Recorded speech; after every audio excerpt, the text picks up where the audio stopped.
Election season is in full swing. This is 2024 November. Elections. United States is trying to elect a president between Donald J. Trump and Kamala Harris. And everyone's got an opinion about it. And whatever is going to happen, we're going to find out. Today, we're going to watch Stephen Stephen and Jack on the Ice Coffee Show. They're going to be interviewing real estate tycoon Ben Mallah. I think he's probably like worth $500 million at this point. Made all his wealth through real estate, and I've been watching him for a while. He's out of the Tampa Bay area, Florida, which used to be my home at one point. But today, let's go ahead and find out what he thinks about DJT. You mentioned before that you've met Trump. I met Trump. When did you meet Trump? I met him at pretty much like a small fundraiser in my neighborhood. He came and did a comedy show on stage. It was very entertaining, and he raising money, and that was before he lost. Listen, we know what Trump's problem is. Okay, he's a New Yorker, and he's not perfect, and he's got issues. And he grew up as a playboy and came from a rich family, and he did big time shit. But he's a deal maker. Did he make all the best deals? Probably not. Nobody does. I've made bad deals too. But he's a deal maker, and he's got balls. And we might be able to get 4 years left out of him because he's already 77 years old. And the other guy's a walk-in corpse. I'm sorry to say, nothing personal. But Trump will get respect. Okay, because he will bullshit and bluff as much as Putin, and as much as Kim Jong-un, and as much as the other guy in China or Korea or ping pong, and the Middle Easterns. Come on, the Middle Easterns. You didn't hear shit of nobody. The world was quiet when he was president. Why? Because we need a cuckoo to deal with cuckoos, and he'll play their bluff, and he'll stand up to them, and we won't look like weak idiots. We destroyed Afghanistan. That's disgusting. We just packed up and left. All there, we just packed up and left. Why? We left there with our tail between our legs. Let me tell you something. I do like how this Ben Mallah speaks. And you can see there's something about people from Florida. They just attack issues without the fluff. It's very different from the way Californians or the West in general, the way they speak. They dance around things. They focus so much on the non-essentials. People like Ben Mallah, who has squeezed value out of real estate in this country, just they get right to it. He's the Trump kind of guy. He just says what he wants, and he means what he says. And yeah, you're hearing it straight out of the horse's mouth. We gave it to the Taliban. I thought the Taliban were the terrorists. Okay, weren't they behind the World Trade Center? Come on. They're all nuts. We turned it over to them. Now women are pets. Women can't leave their house. When we were there, women were working, women were going to school, women could be in society. A woman cannot leave their house in Afghanistan right now under their religious law, or without a man, being there with the man, their man. They can't go to school, they can't go to work, they can't do shit. That's the way these people are living like it's thousands of years ago when women are like just your slave. It's sickening, it's disgusting. Nah, I don't. See, this is the thing that we also do here in the U.S. We live in such a bubble that and we're informed by the media that we consume. And depending on what side of the aisle you are, whether you're left or you're leaning right, you consume that same media. And so when he says something like the women in Afghanistan are all like completely oppressed, he doesn't know that. I'm willing to bet he's never been to Afghanistan before. So how do you know? Cultures are evolving, regardless of what the West wants to believe or think about that particular culture, about that particular geographical location. They're going through their own evolution process. So I'm willing to bet that if I searched around the internet for videos from Afghanistan, we're gonna have some type of culture shock there. There's gonna be, you will be surprised to find out that they living their lives, regardless of the circumstances, how dire or not, they're making things happen over there just like we are. We don't have it all figured out either. America is in a decadence, if you guys haven't noticed. And Trump had all that quiet under control and making improvements to the world, and interest rates were low. And we weren't perfect. We'll never be perfect, but I think we were better off then. We were much than we are now. What do you think about the Ukraine fraud? war. What do you What think a about the fucking fraud case fraud with him case? overestimating the value of his assets? It's just, if you're involved with the bureaucrats, they have unlimited resources. And see, the problem with Democrats is they're personal. A Republican don't give a it's business. Typically, business guys, people in business, it's business. That's fact. They take it personal. Their politics is personal politics. And they have unlimited resources and all their cool gang to fucking hang with them to go after. All right, this guy, we're against this guy. Everybody's against him. So they're going to fuck with him. It's totally ridiculous what they're saying. He valued his property at less than what the tax assessor's office is saying. I mean, for tax purposes, everybody fucking wants the cheapest property tax. It's really bullshit. Don't mix his business with his politics. If you go to every fucking house in this country, it's going to be valued at less than what they could sell it for. Everybody. It's a fact. We all know that. This is true. That's the way it is. Yeah. Well, I think their They argument was that he purposely value them less, even in their formula. their argument was that he overvalued his Listen, properties. between him and the banks. It's none of our business. This is a real estate guy talking. He gets it, because if you've been in real estate long enough, you know that the appraisal process is a total scam. A lot of the homes that you see are completely overpriced. It's insane. These poor quality homes that we're buying, and we're paying exorbitant prices for them. And between the appraisal and the inspection and the county and all those things and that go on when you're trying to purchase a home, yeah, it's like fugazi. Things just happens, and then numbers just happen. And that's what these guys trying to say. It's just business, there's no moral in it. You can try to interpret it however you want. The law exists, and people find ways around the law to make money, and that's what they're doing. That's what Donald Trump did, just like every other real estate type businessman. Don't get lost in the shuffle. The government's not loaning them money, so what do they give a fuck? The bank did appraisals. The bank has a risk tolerance. The bank is in business. It's particularly, there's too much government involvement. The government should have no say between a person and the bank borrowing money. All right, yeah, they got regulations so nobody can take advantage of them, whatever, but they're protecting the banks. They're protecting the banks by doing this, right?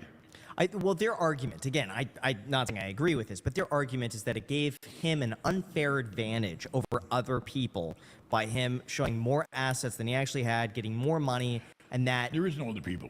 It's between you and the bank. That's Whatever it. deal I cut with Bank of America or Merrill Lynch or whoever the fuck I'm borrowing money from is between me and them. That's it. That's all really should be. It's between the lender and the borrower. Who is all these people trying to stick their hands into the cookie jar? The government, the tax, why? That's what the real estate businessman. This is what conservatism looks like. Free market capitalism. It doesn't have the government meddling in. The government should just set the parameters, the guardrails, and then stay the heck out. That's basically what Ben Mallah is saying. They have a risk tolerance for me. If they want to loan me money at really cheap rates, why? Because they feel that's the deal they need to cut with me to get my business. It's a very personal thing. Just like his tax return is a personal thing. It's between him and the IRS. Right. That's it. All these other fucking politicians should mind their own fucking business. It's none of their business. Worry about your own business. And if he ain't hurt nobody, don't worry about his business. He didn't really break any fucking laws, in my opinion. All he did was negotiate with the bank and made himself, look like he felt he looked, which is really some defense to that. They were trying to label Mar-a-Lago worth stupid little money. Come on, it's ridiculous. It's nonsense. It's personal politics. They hate the guy.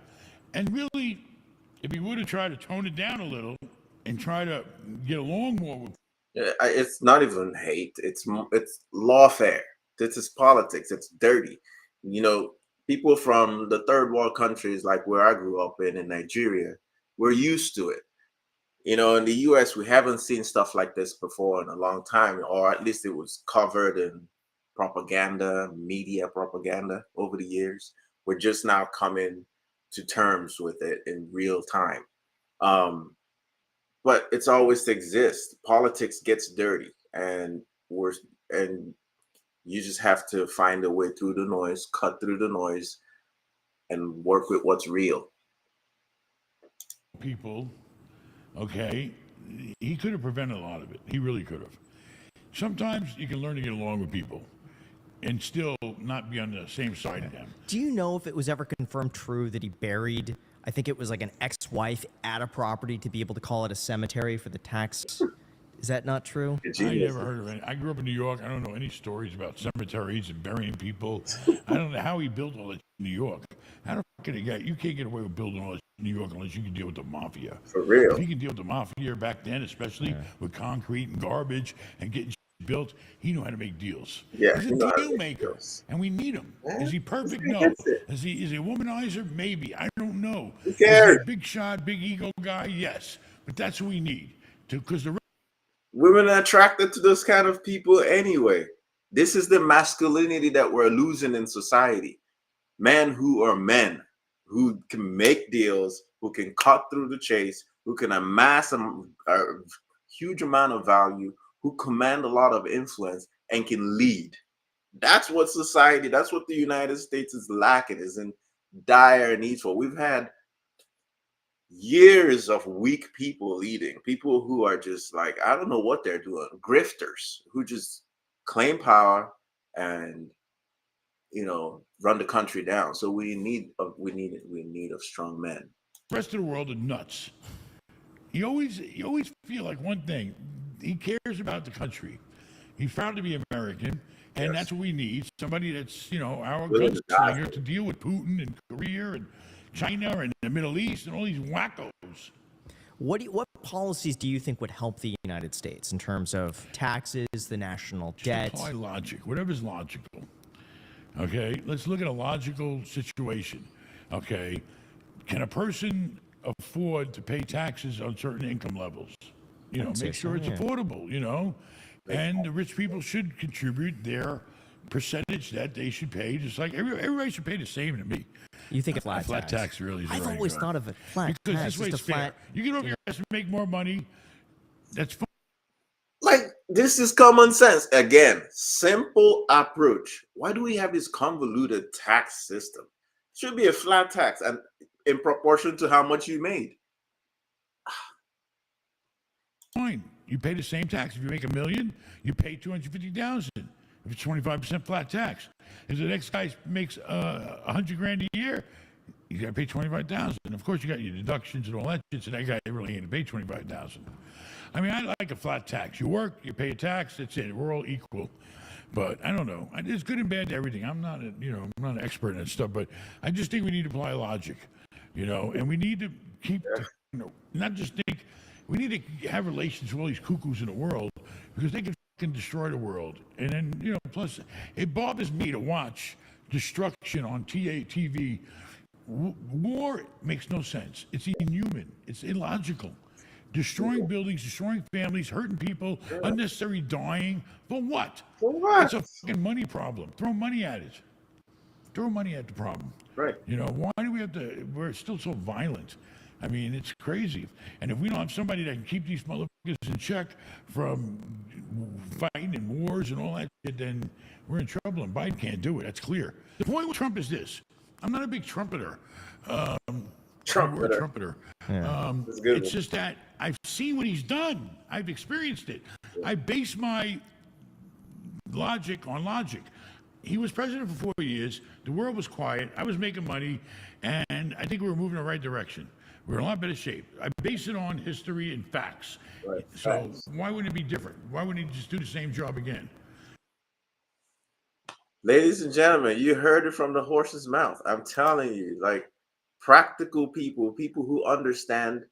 Let me get rid of this.